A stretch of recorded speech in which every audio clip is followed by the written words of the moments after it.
Você sabe dizer quais são esses lugares?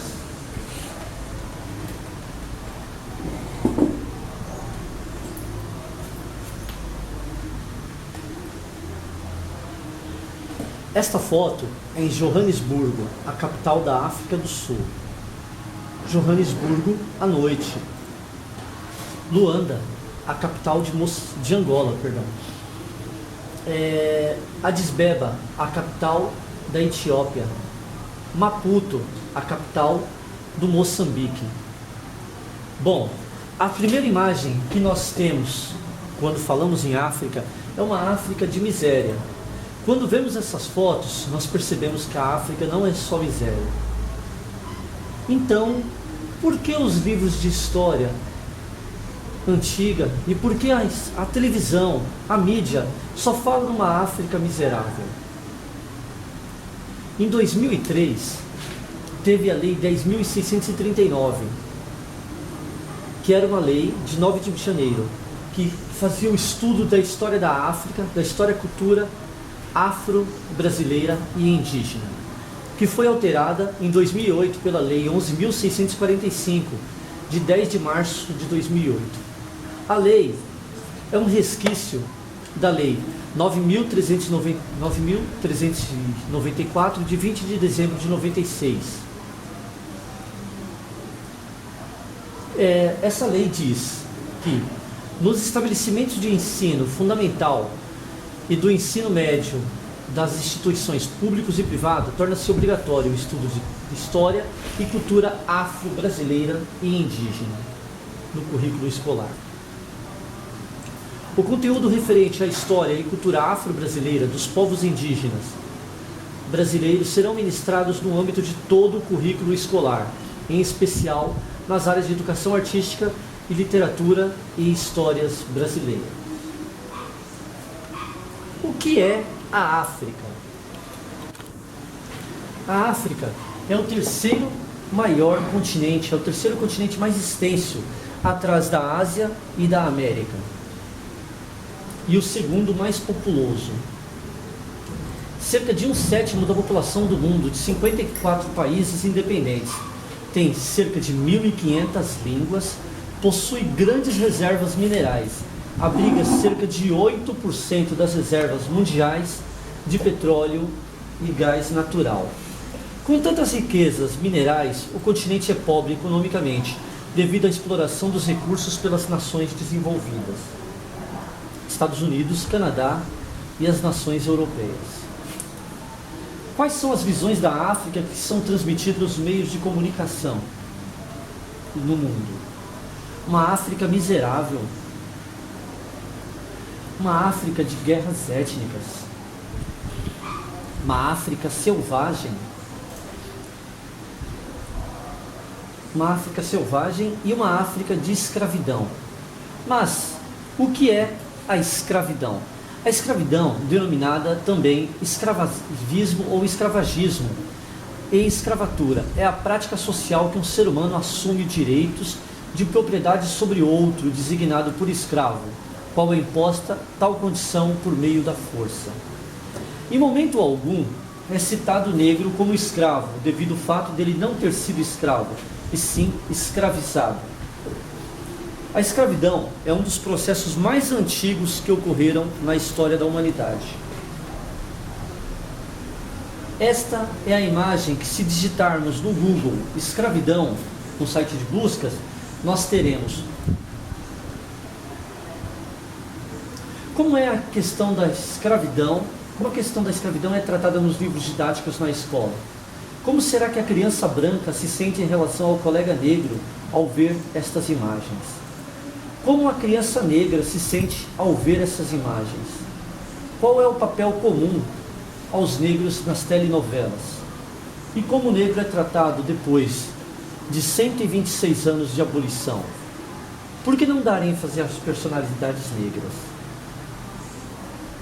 Estas são as fotos do Debré, muito comum nos livros didáticos.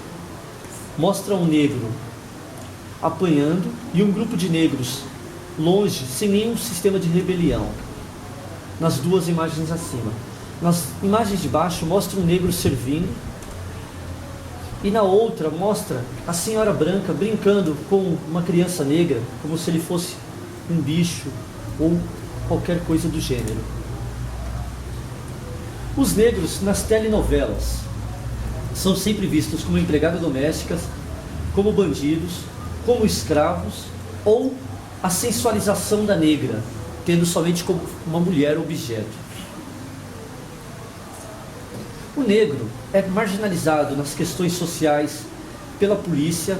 A gente vê muitos casos de negros sendo maltratados pela polícia, sendo tratados como bandidos.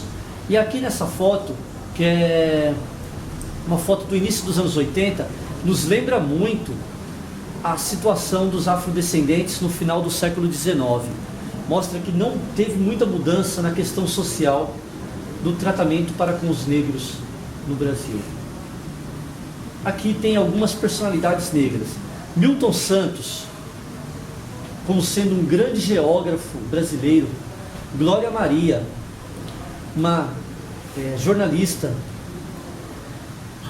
Edson Arantes do Nascimento, o Pelé, o maior jogador de futebol do planeta. Joaquim Barbosa, ministro do Supremo Tribunal Federal. Barack Obama, presidente dos Estados Unidos.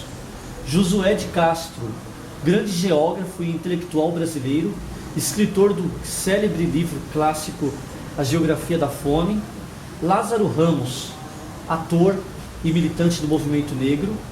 Oprah, apresentadora de televisão nos Estados Unidos. E aqui, Daiane dos Santos, atleta da ginástica olímpica. E Grande Otelo, grande ator brasileiro. Negra Lee, cantora brasileira. E Kabengele Munanga, professor de História da África na USP. Vemos nessas imagens muitos intelectuais, muitos pensadores e o negro atuante e protagonista em si, mas a televisão não explora essas imagens e não dá estas oportunidades para o povo brasileiro, para o povo afro conseguir desenvolvimento e conseguir mostrar a sua cultura. O ser humano, há cerca de 150 mil anos, saiu da África e inicia a nossa maior viagem rumo ao povoamento do planeta e terminou há cerca de 15 mil anos com o povoamento da América do Sul. Aqui nós temos a imagem do planeta Terra. Precisava disso daqui, não tem como. Aqui o continente africano, o continente americano, o continente europeu e o continente asiático e o continente da Oceania. Dados recentes da ciência nos diz que o ser humano nasceu na Etiópia. Há cerca de 7 milhões de anos nascem os primeiros hominídeos, que são os ancestrais do Homo sapiens sapiens, que é a espécie atual do ser humano. Há cerca de 150 mil anos, os seres humanos aqui na região da Etiópia iniciam a maior viagem da nossa história. Eles saem da Etiópia devido à primeira grande era glacial do planeta. A primeira rumo que eles fizeram foi passar pelo litoral e ir em rumo ao Oriente Médio. Pesquisas antigas davam a entender que o ser humano teria passado pelo deserto do Saara, passando pelo Iêmen e chegando no Oriente Médio. Essas pesquisas foram descartadas, pois se ele tivesse migrado pelo deserto do Saara, ele teria morrido de fome e seca e desnutrição, devido à grande caloria presente no deserto do Saara. A hipótese mais provável é que ele teria migrado pelo litoral e vindo mais ou menos por essa região, passando pelo Oriente Médio. Chegando no Oriente Médio. Há cerca de 120 mil anos, ele migra em direção à região da Oceania. Há cerca de 100 mil anos, ele migra para a região da Ásia. Vemos aqui uma ligação entre a Ásia e a América. Essa ligação, pelo Estreito de Bering, os primeiros seres humanos acabaram migrando para a América e desceram e povoaram toda a América do Sul, terminando a viagem. Nisto nós percebemos que todos os seres humanos têm uma ligação em comum. Somos todos filhos de uma Eva africana.